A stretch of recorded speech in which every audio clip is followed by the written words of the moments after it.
Welcome back. This is the Citi Sports Roundup. We are wrapping it up quickly. Let's do some athletics. And Ghana is in the United States for the 2022 World Athletics Championship happening in Eugene, Oregon. And it's a very, very interesting competition.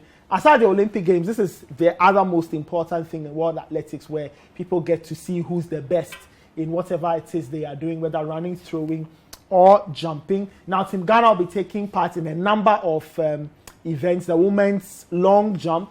The men are doing all the sprints and middle distance. If you've got 100 meter, 200 meter, 4x100, 800 meter as well. And that is that. Ghana is part of the relays, the 4x100 relay team. Let's see how they are getting ready for that particular event. The relays will come a little later in the championship, so I'm sure we'll see in a second. There you have it, Team Ghana prepping. So this is when they made it to the Olympic Games. So clearly they've got some potential there, and with Benjamin Azamati taking part in the Diamond League and winning events here, it looks like comparatively some of them are getting better preparatory grounds for this event. Well, I think it's a welcome sight, because it started from the Olympics based on how Benjamin Azamati and the other teams performed, and it went into the Diamond League. I think it's still building up. Maybe you would want to see them at the peak of their prize, getting to the next Olympics, but then would want to see, let's say, a podium finish here or there, so that it gives you some form for assurance. With the times too, you'd want to see some progressions in there, and we'll be really looking out for the relay to see how it performs. Okay, Susu, your thoughts? The person I'm more interested in is Deborah Aqua. She's a long jump record holder. She's the only female on the team. Yeah, and I remember a very kind of disturbing story about how she said that if she doesn't get certain support, she'll quit. So I'm hoping she has a very good world championship that will lead to some sponsorship, because we've not heard anything from the Ghana Athletics Association, as far as I understand, about sponsoring her to keep her career. Because she said she has to eat. She can't just train.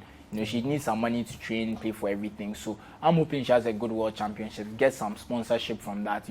Maybe some Nike or Adidas will step in, give her a shoe, something, and she can continue her career. Because this seems like someone's very promising, but our lack of infrastructure and other things are not helping her. So, all right, let's. The other bit that's coming from the World Athletics Championship is an issue of visas. Now, remember, some athletes cannot make it due to a few visa issues here and there. And so let's get some more insights. We'll hear from Renee Washington. She's a member of the LOC of the World Athletics Championship, breaking a few issues down concerning visas and all related matters. All right, so that was Renee Washington. She's a member of the LOC. So this issue of visas is quite interesting. Some athletes have not gotten their visas. It looks like some may not go at all, and probably some may get them late and show up quite.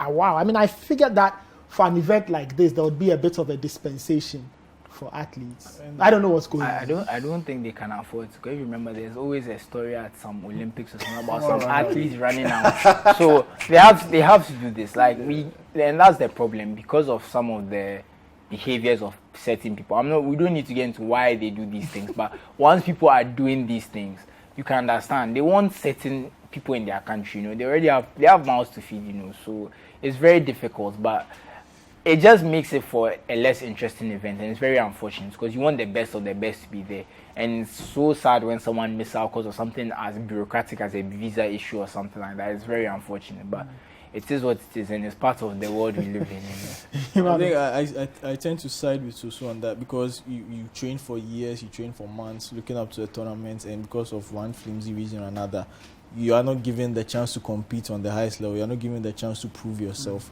And that can be a bit disturbing. Yeah, people missing and all those kind of things. But then on the part of athletes who are really looking to perform and who have worked hard to get in there, it's a bit sad. And as you were saying, it's being resolved. And I wish that it will be resolved so that the proper athletes get there in time, they warm up into the tournament, and then they're able to go onto the stage and perform finally. Interesting. There's a story of Ferdinand Omanyala. Yes, I remember. I think he just got his visa in the last 24 hours. He'll get there quite late, clear customs. Essentially, he would virtually have no time to prepare. I was even going to say, even look at our own visa scandal here with the Australia. So I can understand why they are being so strict, because we are given a dispensation to bring a certain number of people, they will start, bloat then up. you bloat the list, and people, and Take you all hear kinds my of- landlord and my this and my that. I mean, you end up Not here, good and enough. you It's end not up good enough. people are seeing Jama on deaf teams and stuff. We need to stop those things. You know the Australia episode. You know, I know some of the people who are on that, but I don't want to say a lot. I mean, ridiculous things that have happened. But anyway, guys, expectations for Team Ghana. We know we are coming up against the very best. What would you like to see? I think I would want to see Azamati on the podium. I would want to see. I would want to see his hard work over the past 3 to 4 years crowned with a medal, even if it's a bronze. And then I would want the relay team to do some good time, get to the finals at least, and then put in some good time. Then we know that, okay, this is a team we can start prepping. If the authorities will do the right things, we can start prepping them for the Olympics and more tournaments. So your expectations? I'm not. Medals are very hard to come by. It's a talented field, but I just want to see them in the finals. Just show that you're at least in the top 8. You're getting better. Because I can't remember the last time I saw a Ghanaian in the finals of any of these events. Never. So let's get some Ghanaians in the finals. I don't want to say let's crawl before we walk, but it's something to that effect. That let's get to the final. Let's make progress. I just want to see that we are actually competing now. We're not just there to make up the numbers. So getting to the finals is what I would like to see. At least just one. Okay. I'm not saying everyone, just one. Just one. All right, Emmanuel. Thank you.